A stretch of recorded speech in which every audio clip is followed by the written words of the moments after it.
So we've spent plenty of time in recent weeks discussing the horrific, unethical, dangerous, and barbaric practices of many hospitals and children's hospitals around the country, all being performed under the guise of gender affirmation. Now, the media has frantically insisted that we have to stop scrutinizing the medical establishment in this way.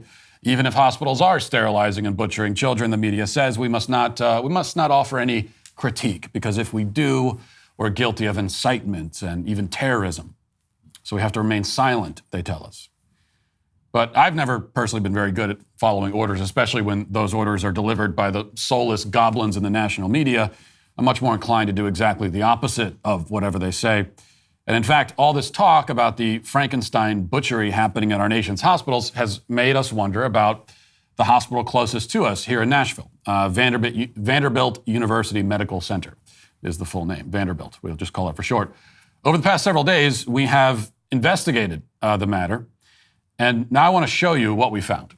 And let's begin at the beginning as we tell this story. So in 2018, Vanderbilt opened its Transgender Health Center. There was an article published in the Tennessean at the time that announced the new clinic, quoting its medical director, Dr. Shane Taylor, who said that the goal was to, quote, meet our patients where they are in their journey and help them with the resources they need. But then in a lecture during Vanderbilt's LGBTQ Health Grand Rounds lecture series, which live streamed to Facebook but was viewed by almost nobody at the time, Dr. Taylor was a bit more detailed in explaining the hospital's actual motivations for expanding into quote-unquote transgender care. In fact, she said that she personally helped to convince the institution to make the move, based in part because she claims it's the right thing to do, but also in large part because gender affirmation surgeries are, quote, big money makers. She boasted that a phalloplasty, which is the construction of an artificial penis, which is made using flesh cut from other parts of the body, she said that those could be worth $100,000 when you factor in all of the follow-ups that are necessary. Listen. Starting in January 1st of 2017, according to the Affordable Care Act, insurance carriers are mandated to cover medical expenses for trans folks.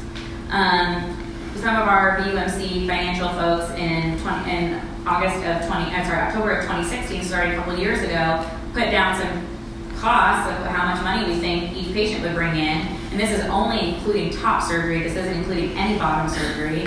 And it's a lot of money. These surgeries make a lot of money. So female to male chest reconstruction can bring in $40,000.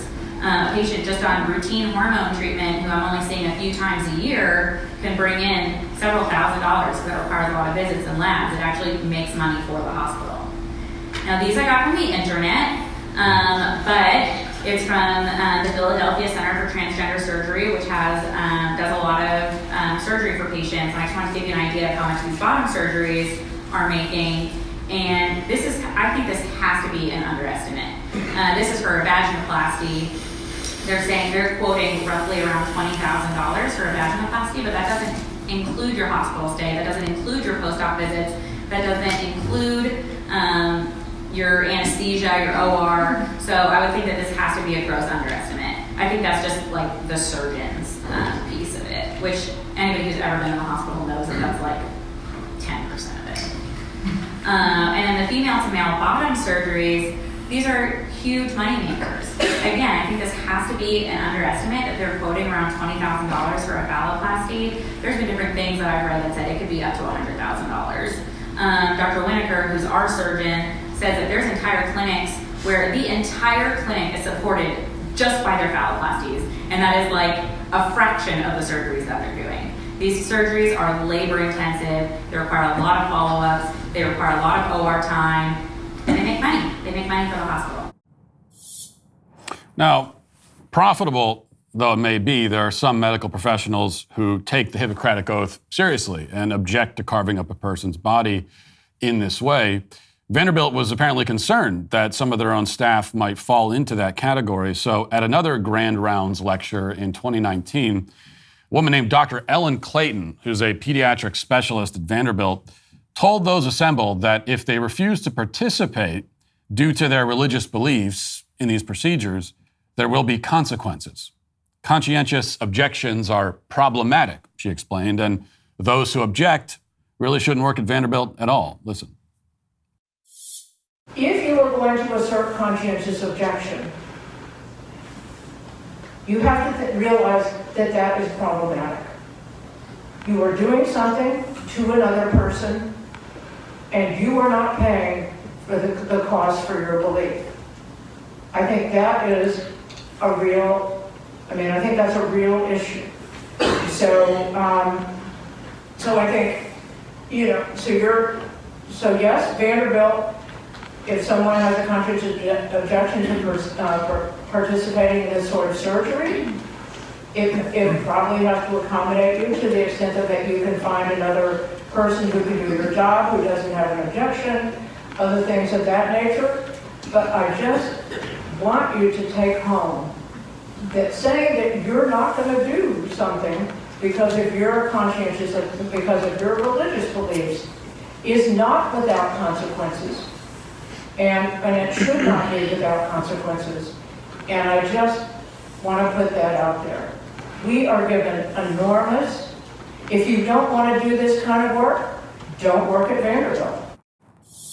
Now, is it legal to make those kinds of threats? I mean, can she legally promise consequences for those who exercise their First Amendment rights?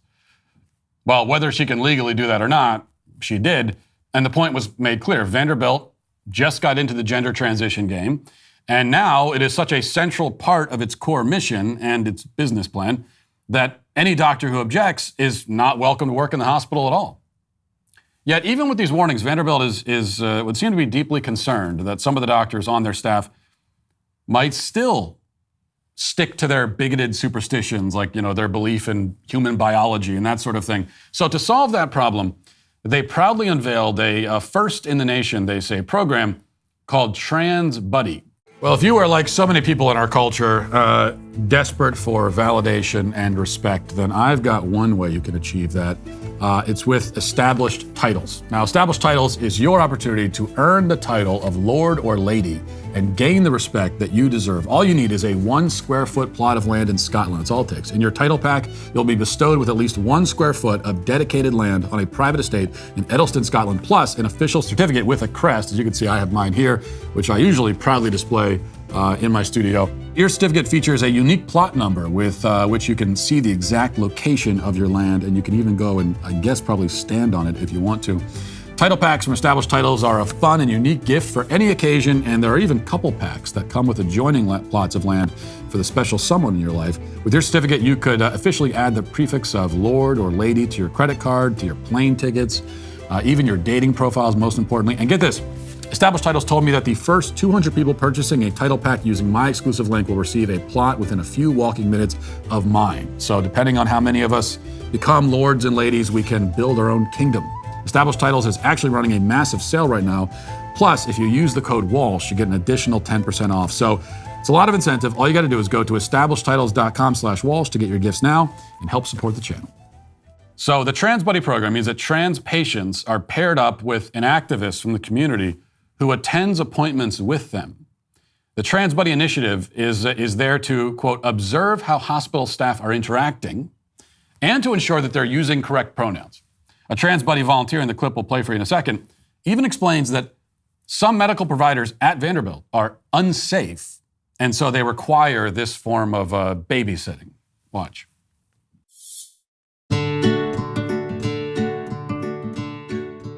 My name is Sean Riley, and I am the program coordinator for Trans Buddy at the Program for LGBTQ Health at Vanderbilt University. Trans Buddy provides trained peer advocates for transgender patients who are coming for doctor's appointments or other healthcare-related services. Whether you're looking for something that's related to medical transition, such as hormone therapy, or something completely unrelated, like breaking an arm or going to an ENT, we are here to help support any transgender patients that come through our doors. The Trans Buddy program was organically created through the efforts of transgender people and continues to consistently be led by trans people in Middle Tennessee. The Trans Buddy program is a one-of-a-kind in the nation, and institutions are looking to Vanderbilt to replicate and expand programs like ours. We're not seeking to find solutions often for people's problems. We're just seeking to be there and to accompany and to be a friendly face, and to be a non-medical face in a place where everybody coming in the room is going to be a healthcare provider and may be unsafe. Sometimes I'm there to be always observing kind of how hospital staff are interacting with the individuals, and again, using correct pronouns or treating the individual with respect. So this is less a buddy program than a big brother program, though of course they would never use such a gendered term. And we did check and confirm that Vanderbilt makes their Orwellian trans buddies available to patients of any age, including minors. In fact, a trans buddy may help shepherd a child through many types of services, all provided by the hospital's pediatric gender clinic. Vanderbilt administers chemical castration drugs, aka puberty blockers, and irreversible hormone therapy to minors. Though sometime in the last month or two, interestingly enough, they removed language from their website explicitly advertising this practice. We had to look it up on the archived version of the website. We found it there, but not the current version. Yet they may have forgotten to delete a video from Vanderbilt Psychiatry's YouTube channel back in 2020, which admits explicitly that they will give and have given irreversible hormone drugs to children as young as 13. Listen. We can provide gender-affirming hormones on an individual who is on a pubertal blocker, depending on whatever kind of blocker they've chosen or we have discussed with them, or they can present to us at a later stage of puberty, and then we provide the gender-affirming hormones.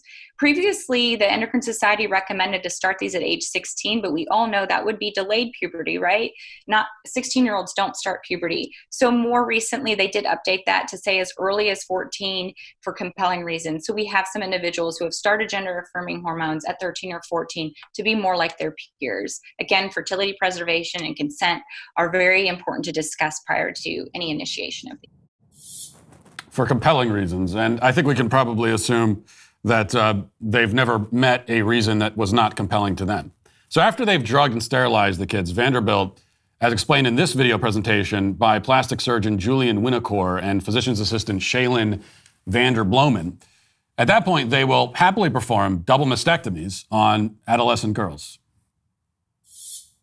So when we talk about the WPATH guidelines, so in order for our patients to really successfully undergo these surgeries, we do, again, follow these guidelines. So a lot of times it's for insurance purposes, but again, insurances kind of follow suit with the WPATH guidelines for the most part. So for any kind of top surgery, we do require one letter of persistent, well-documented gender dysphoria by a licensed mental health provider.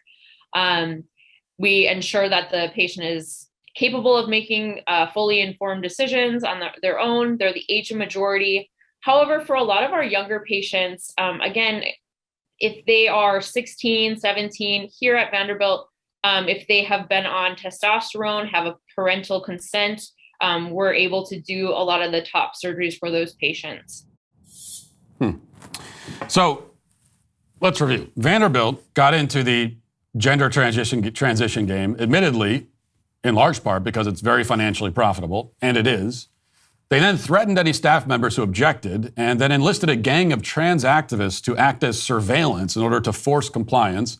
And they now castrate, sterilize, and mutilate children as well as adults, while apparently taking steps to hide this activity from the public view, which is why we had to sift through web archives and track down videos not available to the general public just to confirm all of this information.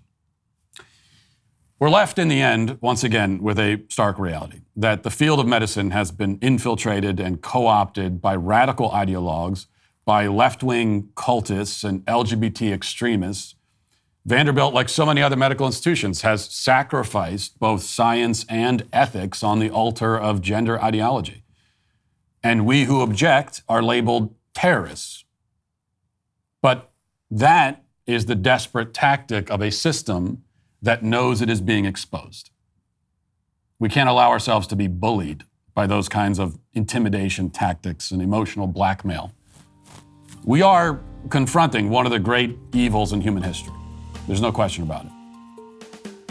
And nobody said it would be easy or painless. And if they did, they were lying. Either way, we have to hold the line.